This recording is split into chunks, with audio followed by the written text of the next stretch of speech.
Anthroposophie et Steiner. Rudolf Steiner est né le 25 février 1861 en Croatie dans l'Empire austro-hongrois. Il est mort le 30 mars 1929 à Dornach, en Suisse. Philosophe et occultiste, membre de la Société théosophique, il s'intéressa aux œuvres de Goethe puis de Nietzsche.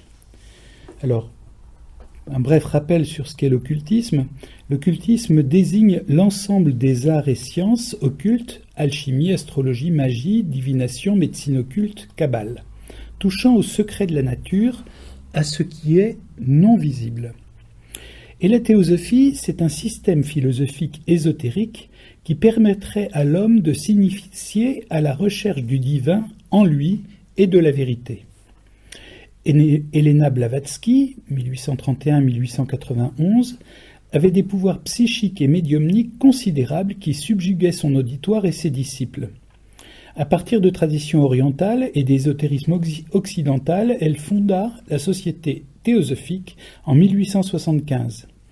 Elle voua une haine féroce à l'Église catholique. On retrouve ça dans ses écrits, c'est vraiment quelque chose de tout à fait remarquable de voir quelle était son acrimonie à l'égard de l'Église catholique. Cette organisation, dont la théosophie spiritualiste, s'apparente à d'autres mouvements initiatiques du même ordre, franc-maçonnerie, Rose-Croix, martinisme, Nouvelle Acropole. Helena Blavatsky se retrouve dans les livres de Harry Potter, sous la forme de Cassandra Blavatsky. Donc on voit que Rowling était tout à fait au fait de cette littérature ésotérique dans les ouvrages de Harry Potter. Mais vous voyez, il y a une petite transformation du B de Blavatsky en V Blavatsky, Vablatsky, enfin une petite du verlan. Voilà. Steiner est le fondateur en 1913 de l'anthroposophie qu'il qualifie de chemin de connaissance visant à restaurer le lien entre l'homme et les mondes spirituels. Il se présentait comme un guide spirituel doué de pouvoirs médiumniques, comme la clairvoyance. Cependant, bien qu'il cite des philosophes, les écrits de Steiner n'ont rien de philosophique. Ces affirmations péremptoires ne procèdent pas d'un raisonnement logique. En 1905, Rudolf Steiner fréquente les obédiences maçonniques, notamment celles qui s'intéressent plus particulièrement aux sciences occultes, telles que l'ordre de Memphis-Misraïm, sous l'égide de John Yerker, qui a succédé à Garibaldi. Il sera le grand hiérophante, c'est-à-dire le chef mondial de ce rite. Garibaldi, vous voyez qui est, c'est un révolutionnaire de cette période-là en Italie. Donc, il est très connu, Garibaldi. Steiner œuvre avec Marie von Sievers durant une décennie à restaurer le cérémonial cultuel et symbolique basé sur une supposée tradition de la sagesse ancienne, dont les fondements se trouvent partiellement dans l'ouvrage « Dogmes et rituels de haute magie » d'Eliphas Lévy. Il fonde ainsi son propre rite initiatique. Steiner fonde son propre rite initiatique, la franc-maçonnerie ésotérique, à laquelle Édouard Chouret aurait été initié. Alors Édouard Chouret aussi, c'est un grand occultiste qui a écrit notamment Les Grands Initiés. On le retrouvera plus tard. Parallèlement, Steiner devient le dirigeant du rite Memphis-Misraïm, très implanté en Allemagne et en Italie. Steiner aurait été aussi initié dans l'ordre de la Rose-Croix ésotérique fondé par Franz Hartmann, 1838-1921, médecin allemand, théosophe, occultiste, géomancien, astrologue et auteur d'ouvrages ésotériques. Rudolf Steiner est à l'origine de projets aussi différents, aussi divers que les écoles Waldorf, l'agriculture biodynamique, la médecine anthroposophique avec ses médicaments et produits cosmétiques Velleda, la communauté des chrétiens, mais également aussi une banque qui s'appelle la Nef. Alors, quelle est cette doctrine anthroposophique ? L'anthroposophie se fonde sur l'affirmation de la possibilité de dépasser la vision matérialiste de la nature et du monde en cultivant des niveaux suprasensibles de l'âme et de l'esprit. Selon Rudolf Steiner, l'interprétation l'interprétation correcte du mot anthroposophie n'est pas sagesse de l'homme, mais conscience de son humanité, c'est-à-dire éduquer sa volonté, cultiver la connaissance, vivre le destin de son temps afin de donner à son âme une orientation de conscience, une Sophia. L'anthroposophie cherche à développer en l'homme les forces nécessaires pour appréhender ce qui existerait au-delà des sens, monde éthérique ou monde des forces formatrices, monde psychique ou astral, monde spirituel. L'entité du Christ joue un rôle central dans l'anthroposophie et pourtant l'anthroposophie ne se conçoit pas comme une religion. Alors que de fait, elle voudrait se substituer ou transcender toutes les religions en prétendant avoir la connaissance suprême. Partant de ce qu'elle nomme science spirituelle, les anthroposophes aiment bien mettre des majuscules à chacun de leurs différentes concepts. L'anthroposophie propose dans tous les domaines de l'existence les applications pratiques qui se veulent en harmonie avec la nature profonde de l'homme, en politique, le mouvement pour la triarticulation de l'organisme social. Là, nous n'allons pas approfondir ce point-là. En matière d'éducation, donc les écoles Waldorf, la médecine anthroposophique, en thérapie artistique, le rythmie, nous y reviendrons, en pharmacie, en agriculture biodynamique, en économie, en vie sociale, en art, etc. Alors, quels ont été les débuts de la société anthroposophique ? Tout commence par une histoire absolument rocambolesque. À l'Assemblée générale de 1909, à Adyar, les responsables de la société théosophique, Annie Besant et Leadbeater, déclarèrent qu'Alcyone, le futur Krishnamurti, alors âgé de 13 ans, était le Christ réincarné. Vous voyez, c'est toute l'histoire qu'il y a eu aussi autour d'Auroville, voilà, Krishnamurti. Rudolf Steiner n'était pas d'accord avec cette vision, il fut exclu de la société théosophique et avec d'autres membres dissidents allemands, il fonda la Société anthroposophique universelle ainsi que l'École libre de sciences de l'esprit dont il devint le président. Très prolixe, Rudolf Steiner fit plus de 6000 conférences, dont une partie fut publiée. Il écrivit une trentaine de livres, l'édition annuelle compte environ 370 volumes. Pour vous dire qu'il était vraiment logorique. Une partie de son œuvre a été traduite en français. De nombreux cycles de conférences ont pour thématique la réincarnation et le karma. La Société anthroposophique universelle, en tant que telle, compte en 2008, alors je n'ai pas les chiffres actuels, dans le monde 50 000 membres, dont 1300 adhérents en France. Mais beaucoup plus nombreux sont ceux qui gravitent autour d'elle. La société anthroposophique ne fait pas de propagande ni de prosélytisme direct, mais la doctrine se propage par l'agriculture biodynamique, la médecine anthroposophique, les écoles Waldorf, les produits Déméter. L'anthroposophie propose un chemin de développement spirituel. Mais nous allons voir quel type de développement spirituel l'anthroposophie propose. Alors que pour percevoir le monde sensible, nous avons besoin des 5 sens, Steiner professe que pour appréhender les mondes suprasensibles, nous aurions besoin d'organes suprasensibles, notamment les chakras. Ces organes se seraient fossilisés, permettant ainsi de développer la conscience de soi. Mais ils resteraient actifs chez les peuples primitifs capables d'une médiumnité naturelle. Les Occidentaux auraient eu cette clairvoyance instinctive jusqu'au Moyen-Âge. Grâce aux exercices de méditation et à l'enseignement de Steiner, ces organes de perception seraient développés et réactivés. Rudolf Steiner profète cela dans son livre « L'initiation ou comment parvenir à des connaissances sur les mondes supérieurs ». Il s'agit pour lui d'une véritable science de l'occulte. L'adepte parviendrait ainsi à une clairvoyance consciente remplaçant et surpassant l'antique clairvoyance instinctive. Cet enseignement ésotérique caché jusque-là parviendrait à la connaissance du plus grand nombre grâce à Rudolf Steiner.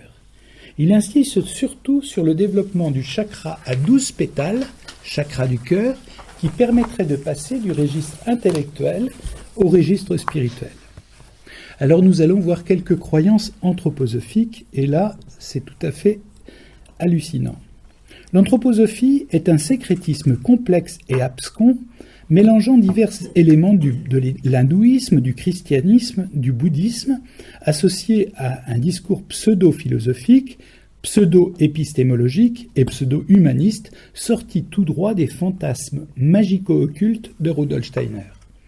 Ces croyances sont bien entendu incompatibles avec la foi chrétienne, et il est difficile de comprendre que des pasteurs protestants aient pu faire appel à Steiner et adhérer à de telles conceptions. Ainsi, la croyance en la loi du karma et de la réincarnation s'oppose à la foi en la résurrection. La croyance en l'existence de grands initiés, guidant le développement de l'humanité, Bouddha, Manès, Christian Rosenkreuz ou Rosecroix, Sciatianos ou Rudolf Steiner, bien entendu, et la croyance en la possibilité de développer une pensée pure, ouvrant l'accès au monde spirituel, est en contradiction complète avec l'esprit des béatitudes. La croyance en l'influence des signes du zodiaque sur l'homme et sur les plantes est un relent de paganisme.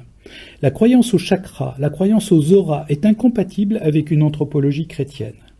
La croyance en la possibilité de devenir clairvoyant et de développer 3 degrés de cette clairvoyance, imagination, inspiration et intuition, selon Steiner, par la pratique régulière des méditations anthroposophiques ou même la lecture des œuvres de Steiner, est une déviance grave de la pratique de la méditation chrétienne qui ne vise aucun pouvoir, mais une conformité de plus en plus grande à faire la volonté de notre Père. Voici un catalogue à l'après-vert des croyances distillées comme des certitudes par la science de l'esprit de Steiner. Le Christ est descendu du soleil. Bouddha s'est réincarné sur Mars, planète liquide. La Lune est faite de cornes vitrifiées. Le cosmos s'arrête à Saturne. Ce sont les gnomes qui font pousser les plantes. La résurrection du Fils de Dieu aurait engendré le phénomène de la radioactivité. L'Atlantide n'est pas un mythe, mais un continent où les hommes avaient des corps cartilagineux capables de s'étendre à volonté. Les blonds ont une intelligence cosmique. Il faut dire que dans la doctrine de Steiner, il y a véritablement des relents de racisme tout à fait pointés par un certain nombre de personnes. Les dinosaures étaient en fait des dragons cracheurs de feu. Les Africains pensent avec leur cerveau arrière. L'organe sexuel du futur sera le larynx. Tricoté développe de bonnes dents. Les hommes et même la Terre se réincarnent. Et enfin, ce sont les dieux qui ont révélé à Steiner les principes de la pédagogie Waldorf. Nous aurions pu ajouter une très longue liste d'inepties de ce genre. Alors, la fondation de la première école Waldorf a été faite en appliquant la pédagogie de Rudolf Steiner en 1919 à Stuttgart. Initialement, c'était une école d'entreprise principalement destinée aux enfants des ouvriers de la fabrique de cigarettes Waldorf Astoria. Les écoles Waldorf sont aussi appelées écoles Steiner. De 1919 à 1924, Rudolf Steiner donna 15 cycles de conférences développant les bases d'une pédagogie issue de sa compréhension spirituelle de l'être humain. Les écoles Waldorf prétendent ne pas enseigner l'anthroposophie. Cependant, la pédagogie et la finalité de l'enseignement reposent sur des bases données par Steiner qui conduisent toutes aux conceptions anthroposophiques. Cela apparaît notamment très clairement dans l'une de ses déclarations au professeur de la première école de Steiner-Waldorf à Stuttgart. Au sein du corps des professeurs, nous devons toujours retenir que nous les hommes ne sommes pas là pour nous-mêmes, mais pour réaliser les plans divins sur le monde. Gardons en conscience le fait que lorsque nous accomplissons telle ou telle chose, nous réalisons en fait les intentions des dieux que nous sommes, en quelque sorte, les réceptacles destinés à réaliser les courants qui viennent d'en haut et veulent devenir réalité dans le monde. C'est tiré de Rudolf Steiner, Conseil, édition des Fédérations des écoles Steiner-Waldorf en France. Page 132. Aujourd'hui, il y a plus de 800 écoles Waldorf à travers le monde. La communauté des chrétiens. La communauté des chrétiens se développe en 1922 à Dornach avec l'ambition de rénover la pratique religieuse chrétienne. De jeunes théologiens s'adressèrent au pasteur protestant Friedrich Rittelmeyer, 1872-1938, alors membre de la Société anthroposophique à Berlin. Ce dernier se tourna alors vers Rudolf Steiner pour lui demander conseil sur la manière de féconder le domaine cultuel religieux à partir des conceptions anthroposophiques. Rudolf Steiner accéda à cette demande et organisa 2 cours à l'intention de ses théologiens à Stuttgart et à Dornach. Ritelmeyer devint le premier recteur de ce mouvement de rénovation religieuse dont le centre s'établit à Stuttgart. Alors que la Société anthroposophique, son école de sciences de l'esprit, et la communauté des chrétiens se prétendent indépendantes, il y a des liens étroits entre ses membres directeurs quand ils ne sont pas les mêmes. Le premier office de ce culte, initié par Steiner, a été célébré au Goetheanum, au siège même de la Société anthroposophique universelle. Si la communauté des chrétiens n'était pas, selon le mouvement, l'Église des anthroposophes, liée alors, pourquoi toutes les conférences, sermons et propos religieux tenus par des prêtres et dirigeants de cette institution s'appuieraient-ils systématiquement sur des références à l'anthroposophie de Steiner, qu'elles soient citées explicitement ou implicitement? Je veux dire par là qu'il y a une relation très très étroite, bien qu'ils s'en défendent parfois, entre l'anthroposophie et la communauté des chrétiens. Alors, un fondement doctrinal plus anthroposophique que chrétien à l'intérieur de cette communauté des chrétiens. La communauté des chrétiens prétend vénérer principalement la figure du Christ et se baser sur la Bible. Mais le Christ des anthroposophes n'est pas celui des évangiles. Cet être conçu cosmique, lié au soleil. En réalité, les sacrements de l'Église catholique sont plagiés par la communauté des chrétiens. Les prêtres de la communauté des chrétiens s'appuient sur les enseignements occultistes de Steiner et non sur la Bible. Steiner a réécrit lui-même la messe et a donné des directives sur ce qui devait être la marche de l'institution ecclésiastique avec un rituel d'ordination des prêtres, une hiérarchie montant au niveau national jusqu'à des recteurs. C'est une véritable église nouvelle avec pour fondement la doctrine anthroposophique que Steiner a conçue. C'est tiré d'un blog de Grégoire Perra sur l'anthroposophie, article Communauté des chrétiens. Par exemple, lors de la communion, on entendra parler du fait que le corps du Christ doit être salutaire pour les forces formatrices du communiant. Or, ces termes sont une autre façon de désigner que les anthroposophes appellent le corps éthérique, ou corps vital, ou corps de forces formatrices. Donc vous voyez, on n'est pas là dans une conception chrétienne ou catholique de l'Eucharistie. De même, lors de la transsubstantiation, on remarquera qu'il est question de ma pensée pure, mon cœur aimant et de ma volonté qui se donne. Ces désignations reprennent très précisément la nomenclature de la doctrine anthroposophique selon laquelle l'homme est tripartite, c'est-à-dire composé de la pensée, des sentiments et de la volonté. Tout est tourné vers soi. Ou encore, il est question de cycle terrestre, terme faisant référence aux petites ou aux grandes rondes de la chronique de l'Akasha, on ne va pas insister là-dessus, de Rudolf Steiner, ou encore aux périodes de la science de l'occulte, c'est-à-dire à une conception du monde occulte selon laquelle le temps est composé de séquences temporelles ayant des unités spécifiques se répétant. Nous rentrons là, avec ces doctrines-là, dans un jargon absolument incompréhensible. Cette construction du culte de la communauté des chrétiens à partir des références à la doctrine de Rudolf Steiner est particulièrement sensible avec les épîtres. Ces dernières sont en effet des textes lus au début et à la fin de chaque office. Elles s'éloignent du texte canonique de l'Église traditionnelle, de la messe traditionnelle, pour évoquer des événements du cycle naturel de l'année.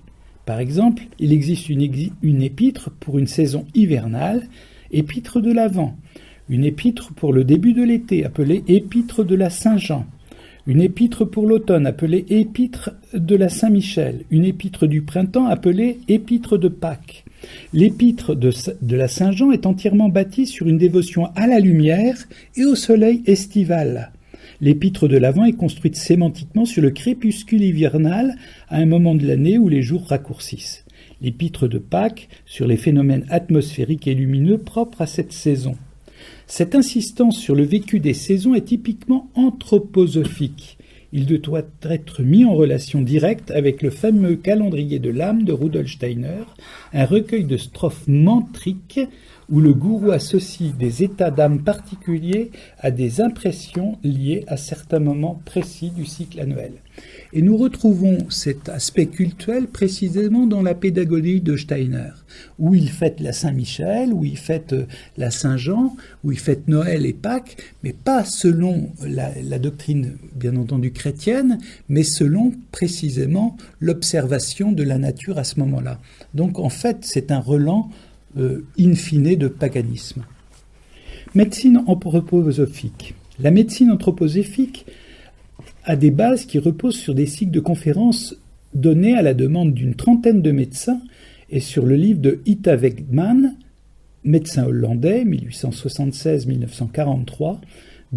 Son livre, c'est « Données de base pour un élargissement de l'art de guérir selon les connaissances de la science spirituelle ». Ita Wegman fonda en 1921 à Herlersheim, en Suisse, la première clinique anthroposophique appelée actuellement Ita Wegman Clinic. Pour la médecine anthroposophique, une mauvaise santé reflète souvent l'aboutissement d'une destinée karmique. Steiner enseignait que les maladies avaient des causes spirituelles. Ainsi, quelqu'un qui naît avec des impuretés spirituelles causées par des péchés et des erreurs commises lors de ses vies antérieures purgerait le mal somato-spirituel contracté lors de précédentes incarnations. La médecine classique pourrait bloquer le processus d'auto-guérison karmique du patient par des médications pharmacologiques ou chirurgicales invasives. Steiner était également contre les vaccins. En vaccinant, nous accomplissons simplement quelque chose que la personne devrait produire elle-même en contrepartie dans une réincarnation prochaine. En médecine anthroposophique, la phytothérapie, l'homéopathie, les élixirs de Bach, les produits dynamisés sont les principes de Steiner, sont préférentiellement prescrits. Je dirais un tout petit aparté sur les fleurs de Bach. C'est au cours d'une initiation de type chamanique que le docteur Édouard Bach, ancien homéopathe, dit avoir reçu une révélation, lui aussi, lui indiquant le nom de 38 plantes dotées de vertus thérapeutiques particulières, rééquilibrant l'esprit ou soulageant des perturbations psychiques ou physiques. Alors tenez-vous bien, c'est le transfert des forces spirituelles contenues dans les fleurs récoltées à l'état sauvage qui permettrait cette harmonisation. Aujourd'hui, de nombreuses fleurs sur le marché sont censées influer sur la conscience et permettraient d'ouvrir à la médiumnité. Certains proposent de charger positivement ces essences de plantes par la méditation et la transmission de pensée. Selon ces perspectives, la force de la pensée donnerait une énergie positive et réparatrice à l'esprit de la plante. Nous sommes véritablement en plein délire, parce que je défie quiconque de pharmacien ou d'analyste, de biologiste, à analyser ce qu'il y a dans les fleurs de Bach, de me dire réellement s'il trouve une once ou une molécule d'essence d'huile essentielle ou d'essence de la plante. On est là dans une virtualité imaginative. L'agriculture biodynamique. Elle a pris naissance en Allemagne à la demande d'agriculteurs. Rudolf Steiner donna un cycle de 8 conférences sur le sujet en juin 1924 à Koberwitz, en Silésie. Les méthodes de l'agrobiodynamie n'ont rien à voir avec l'agriculture biologique pratiquée habituellement. Alors là, c'est très important. Là, quand on parle d'agriculture biodynamique, il ne s'agit pas d'agriculture biologique, avec un label bio, etc. Des normes. Nous allons voir ce qu'est l'agriculture biologique. En effet, l'agriculture biodynamique se base sur les influences astrales des signes du zodiaque, sur des procédés magiques constituant à tuer et à brûler certains animaux en dispersant leurs cendres sur les champs durant la nuit pour éloigner la vermine. Sur des rites consistant à pratiquer certaines méditations pour entrer en contact avec les âmes groupes des animaux pour leur demander leur coopération invisible, et sur des incantations sur l'utilisation de cornes de vache rempli de substances diverses, remuées et en imprimant au liquide la force d'une lemniscate, c'est-à-dire, vous savez, d'un 8, comme ça. Corne que l'on enfouit ensuite dans le sol, vous allez avoir la recette tout à l'heure, vous allez voir un petit peu.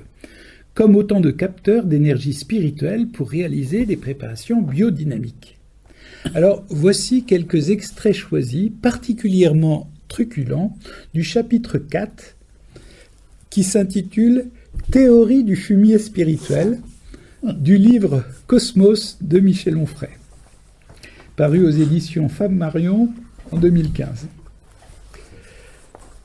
Voilà ce que dit Onfray, et ça vraiment, je trouve que c'est une manière extraordinaire de traiter le sujet. « J'aime le vin, et si j'avais pu boire une seule fois dans ma vie un bon flacon conçu selon les principes de l'agriculture biodynamique, je ne me serais pas interdit la philosophie de Rudolf Steiner, car sa pensée aurait été validée par ses produits. Hélas, je n'ai jamais bu de vin issu de la biodynamie qui ne soit une exécrable piquette.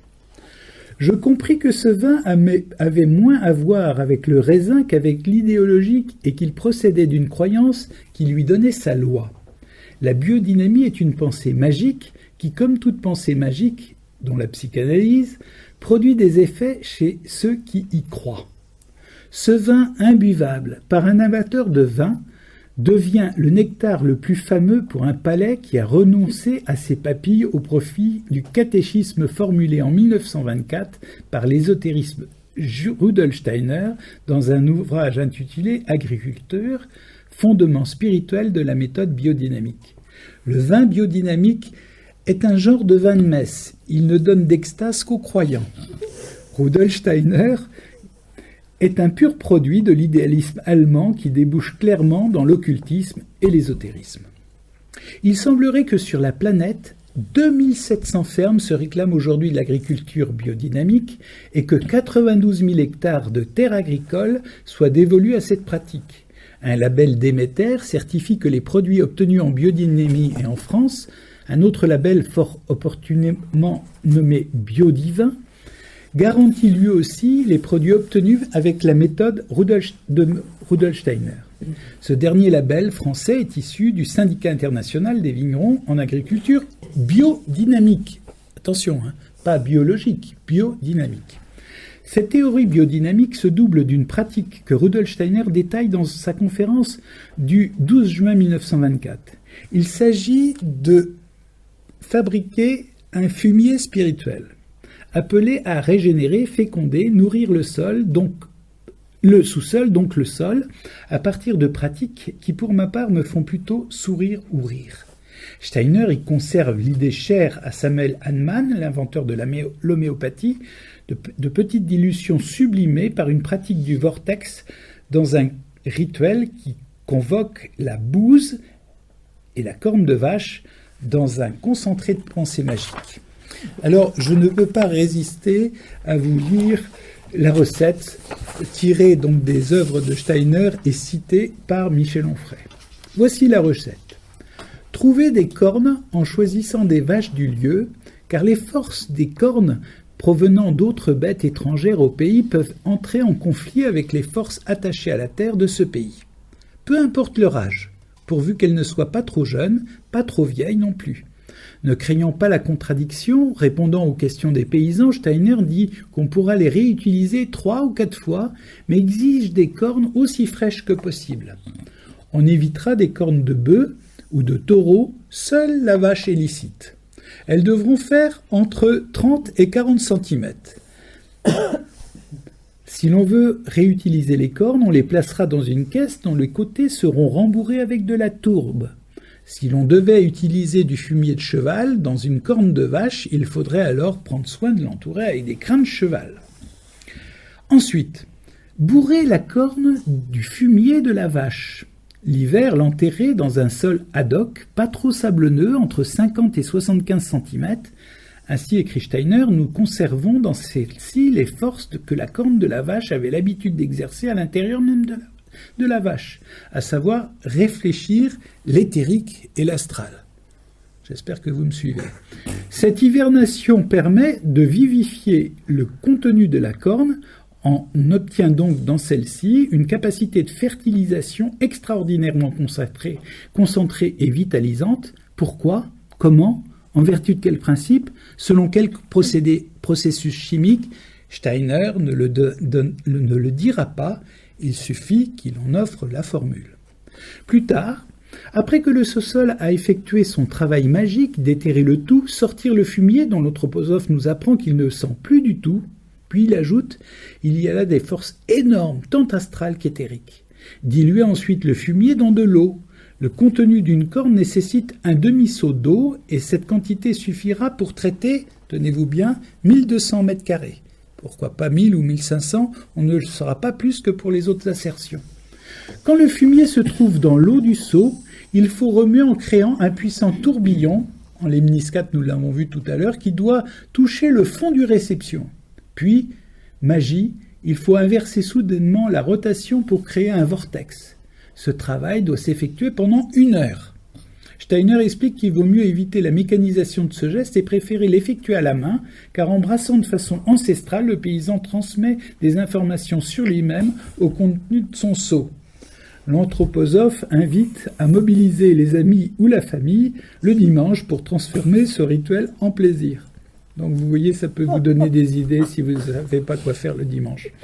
Une fois obtenu le précieux liquide astral et éthérique, le pulvériser à dose homéopathique, je rappelle un seau pour 1200 mètres carrés, sur le sol enfin régénéré. On obtient des fruits et des légumes dignes du jardin d'Éden, bien sûr.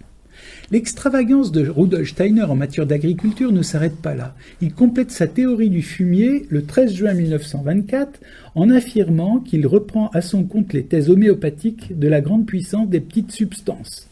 À cet effet, il parle de fumure homéopathique. Il donne 6 recettes pour tonifier et fortifier le fumier et lui permettre d'obtenir les meilleurs grâce de certaines substances nécessaires à l'excellence de l'agriculture biodynamique, potassium, calcium, fer, acide silicique et phosphore. Alors pour ce faire, sur le même principe qu'avec la bouse de corne et de la silice de corne, Steiner propose des recettes à mi-chemin du rituel de la sorcellerie et du canular. Première recette, cueillir des fleurs d'aquilée, qui s'avère une plante excellente pour remédier aux maux provoquée par la faiblesse astrale. Sa puissance est telle qu'elle agit du simple fait de sa présence. Mettre sa récolte, tenez-vous bien, dans une vessie de cerf, facile à trouver quand même, que l'on coud, la vessie de cerf est en relation directe avec le cosmos. Prendre ce résultat l'été, à l'air libre, pendre ce résultat l'été à l'air libre dans un endroit aussi ensoleillé que possible, la décrocher à l'automne, l'enterrer l'hiver de façon assez peu profonde, lorsque l'on sort de terre, la mélanger à un gros tas de fumier. Le rayonnement agit, affirme Steiner, en vertu d'une force de radiation extraordinaire. Une fois de plus, la proposition pratique, issue des considérations théoriques, astrologiques, ésotériques et occultistes, confirme aux pratiques de sorcellerie, aux rituels de magie, aux recettes de bonnes femmes prétendument enracinées dans le savoir millénaire des gens de la Terre. Rappelons, nous dit Onfray, que Steiner, théoricien de l'agriculture, qui moque la théorie et vante les mérites du paysan, n'a jamais eu aucun contact personnel et direct avec le travail des champs. Il se contentait de penser l'agriculture du fond de son fauteuil. Je ferme la citation de Michel Onfray, qui est assez longue, mais que je trouve vraiment très amusante. Un adepte très médiatisé de l'agriculture biodynamique est Pierre Rabhi, que l'on voit sur tous les plateaux de télévision et dans beaucoup d'émissions radio, qui, interrogé sur le sujet, affirme qu'il n'est pas anthroposophe.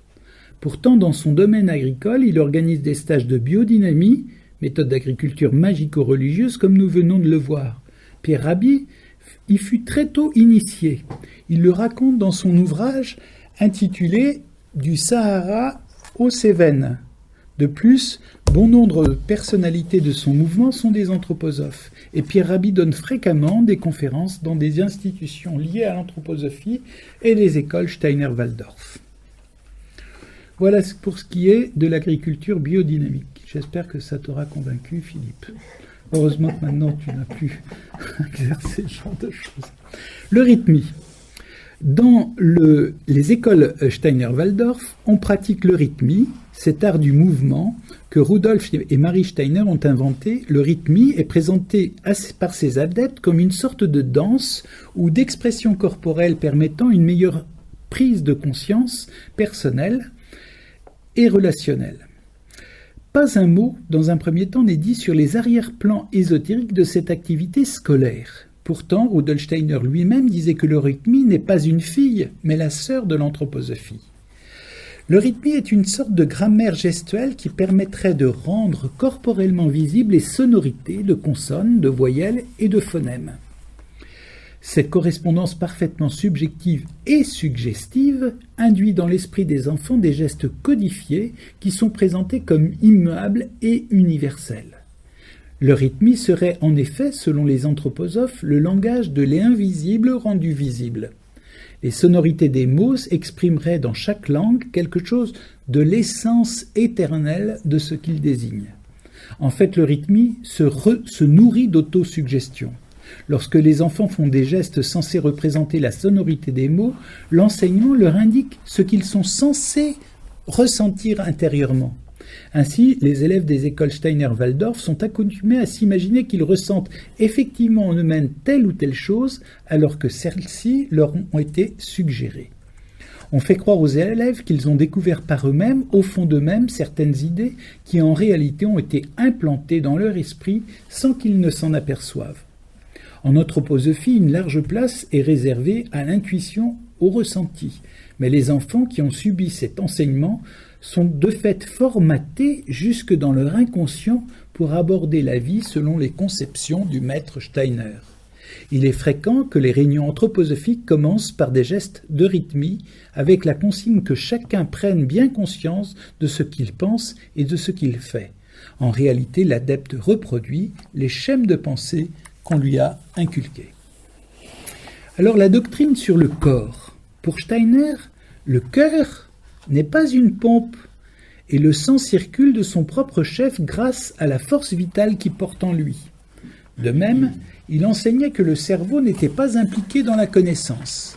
Pour Steiner, la véritable connaissance était l'exercice de pouvoirs paranormaux rendus possibles quand les individus développaient des organes de clairvoyance, et notamment les chakras dont nous avons parlé tout à l'heure.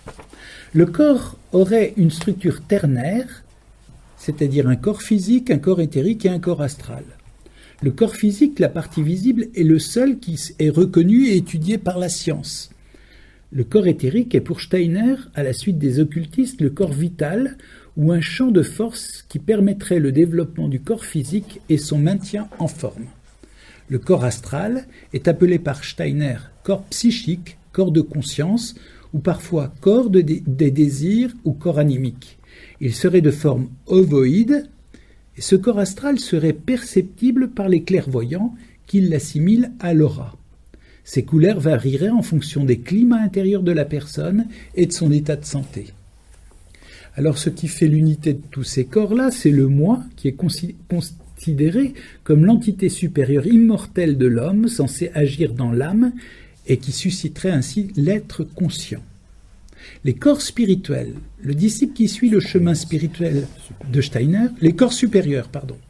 Le disciple qui suit le chemin spirituel selon Steiner anticipe par le travail qu'il fait sur lui-même les stades de conscience qui ne deviendraient l'apanage naturel de l'humanité que dans le futur. Donc, Steiner donne les recettes de l'humanité future. Le travail du moi sur le corps astral, en le transcendant, donnerait naissance au soi spirituel. Le travail du moi sur le corps éthérique, en le transcendant, donnerait naissance à l'esprit de vie. Et le travail du moi sur le corps physique, en le transcendant, donnerait naissance à l'homme-esprit. C'est un véritable jargon qui n'a absolument rien de scientifique, de philosophique ou de théologique et ne rentre, bien entendu, dans aucune catégorie anthropologique. C'est vraiment un jargon qui à chaque fois qu'on demande une précision est d'un flou artistique qui noie le poisson et dont on ne sait pas de quoi réellement on parle. Alors, pour Steiner, il existe des entités dites adverses. Et ça, c'est une grande proposition qu'il peut faire. Le monde invisible est habité par des entités adverses que seraient Lucifer et Ahriman. Ainsi, le Christ cosmique maîtriserait Lucifer et Ahriman dans leur opposition pour maintenir l'équilibre intervenant dans le développement de l'humanité. Alors, tenez-vous bien, donc les forces lucifériennes auraient une action expansive, centrifuge, dilatoire, dissolvante et calorique, tandis que les forces ahrimaniennes auraient une action contractante, durcissante, centripète et réfrigérante. Selon cette vision, dans l'organisme humain, les forces lucifériennes auraient un certain rapport avec les maladies de type inflammatoire, microbienne, tandis que les forces ahrimaniennes seraient liées aux maladies sclérosantes, paralysantes et virales. La santé résulterait ainsi de l'équilibre dynamique entre ces deux tendances. Rudolf Steiner insiste beaucoup sur la réincarnation et le karma. Pour Rudolf Steiner, grâce à l'initiation qu'il donne, l'homme trouverait sa propre libération en développant les facultés et le savoir, et ce en progressant d'incarnation en incarnation. Ainsi, les corps seraient renouvelés à chaque incarnation. Le karma présiderait à ces réincarnations. Après la mort, l'esprit de l'être humain initié s'élèverait dans les mondes spirituels aussi haut que lui permettrait son degré d'évolution. Il irait y rencontrer des entités spirituelles avec lesquelles il préparerait sa prochaine réincarnation. Enfin prêt, avec des conditions terrestres adéquates, l'esprit humain redescendrait sur Terre. Alors nous allons voir quelques prophéties absolument délirantes de Steiner. Prophéties donc qu'il donne de manière péremptoire à un auditoire hypnotisé par sa force de persuasion et reprise par tous les adeptes actuels de l'anthroposophie. Il professe donc l'incarnation d'Ahriman au début du 3e millénaire, la venue de Maitreya Bouddha, l'apparition du Christ dans le monde éthérique à partir de 1933, l'avènement dans le monde anglo-saxon d'une nouvelle technologie basée, tenez-vous bien, sur l'utilisation des forces éthériques pour remplacer le pétrole. Ça, c'est pas les idées qui en a des... Non, c'est les forces éthériques. La prochaine réincarnation de Manès. Il y a aussi une croyance en la future incarnation d'Ahriman, venant après celle du Christ et de Lucifer. La date n'est jamais précisée clairement et oscille entre un événement imminent ou prévu pour le 3e millénaire, où la culmination anthroposophique censée avoir commencé depuis la fin du siècle dernier et marqué le triomphe culturel de l'anthroposophie. Qu'à partir d'une certaine époque, l'organe de reproduction de l'être humain ne sera plus le sexe, mais le larynx. Croyance en l'existence de deux groupes d'âmes élus que Steiner nomme les platoniciens et les aristotéliciens. Croyance en des rythmes qui viendraient régler l'histoire de l'humanité, comme celle des 33 ans ou celle des 666 ans notamment. Croyance en une évolution réglée par des cycles régis par le nombre 7. Croyance en l'existence des continents engloutis, de l'Atlantide et de la Lémurie. Chacune de ces croyances a donné lieu à des développements et des commentaires considérables de la part de Steiner et de ses successeurs, dans le but de les présenter comme des vérités de la science spirituelle et non précisément comme des croyances. Au sein de la société anthroposophique, la fascination exercée par ces élucubrations sans fondement demeure intacte et cultivée religieusement. Alors, nous allons aborder 2 petits chapitres concernant donc le noyau des dirigeants de la société anthroposophique. Il y a les membres de l'école de science et de l'esprit. Au-dessus des simples anthroposophes, on trouve ceux qui appartiennent à l'école de la science de l'esprit, c'est-à-dire les membres de la société anthroposophique qui sont admis à écouter les leçons de la classe, c'est-à-dire dire le secret au cours duquel sont lieu certaines conférences de Steiner, accompagnées de mantras considérés comme plus particulièrement sacrés, qu'ils auront le devoir de méditer régulièrement et de ne divulguer à personne. C'est un paradoxe, parce qu'en fait, toutes les œuvres de Steiner ont été divulguées, mais ils se les répètent intramureuse entre eux en considérant qu'ils sont au sein des saints de l'initiation. On est accepté à ce niveau après un long entretien avec le lecteur de classe pouvant prendre un caractère très intime. Les dirigeants. Enfin, pour piloter tout cela existe le Goetheanum, où se trouve le comité directeur de la Société anthroposophique universelle, ainsi que les différentes directions des sections professionnelles de l'école de la science de l'esprit. Le Goetheanum n'est pas considéré comme un simple centre administratif, mais comme un véritable temple. Pour s'en rendre compte, il suffit de considérer comment Steiner lui-même a procédé à une sorte de divinisation du premier édifice qu'il avait construit et qui a péri dans les flammes en 1922. Certains anthroposophes vont jusqu'à parler du Goetheanum céleste, comme il y a une Jérusalem céleste dans la Bible. Ces dirigeants ont un langage abstrait, totalement incompréhensible. Peut-être un langage totalement incompréhensible également à eux-mêmes. Qui sait ? Ils donnent l'image d'érudits débattant de questions complexes et de sujets aussi alambiqués qu'ésotériques. Alors, nous allons dire quelques mots sur cette science de l'esprit qui revient souvent dans l'œuvre de Steiner. La science de l'esprit se définit elle-même comme une méthode rigoureuse permettant à tout homme qui pratiquerait assidûment les exercices proposés entre autres dans le livre « L'initiation », d'accéder à une connaissance exacte des mondes supérieurs, si son karma lui en fait la grâce. Une science de l'esprit qui n'a jamais eu qu'un seul chercheur, Steiner lui-même. Cette science de l'esprit ne cherche pas à connaître le monde avec rigueur, précision et humilité, mais à l'intégrer dans ses catégories préétablies. Voici un extrait du livre de Serge Prokofiev, fidèle perroquet de l'enseignement abscon de Steiner, très haut gradé dans la hiérarchie anthroposophe, intitulé « Rudolf Steiner et les mystères angulaires de notre temps ». Alors tenez-vous bien, parce que ça, je pense que vous allez avoir une petite portion tout à fait intéressante, voilà, de la littérature anthroposophe. Alors, vous êtes prêts au décollage ? La cognition du rapport entre le microcosme et le macrocosme correspond au 5e rythme. Ce degré d'initiation devient à présent accessible aux disciples grâce au sacrifice astral cosmique terrestre du Christ et s'exprime dans la cognition du rapport cosmique de la Terre au Soleil, également de sa métamorphose en tant que résultat du mystère du Golgotha. Ce degré est désigné par les exercices à mener dans le rythme en question et exprimant l'essence du chemin d'initiation que traverse le disciple en tant que microcosme, ainsi que la 4e partie de la méditation, où est relaté le chemin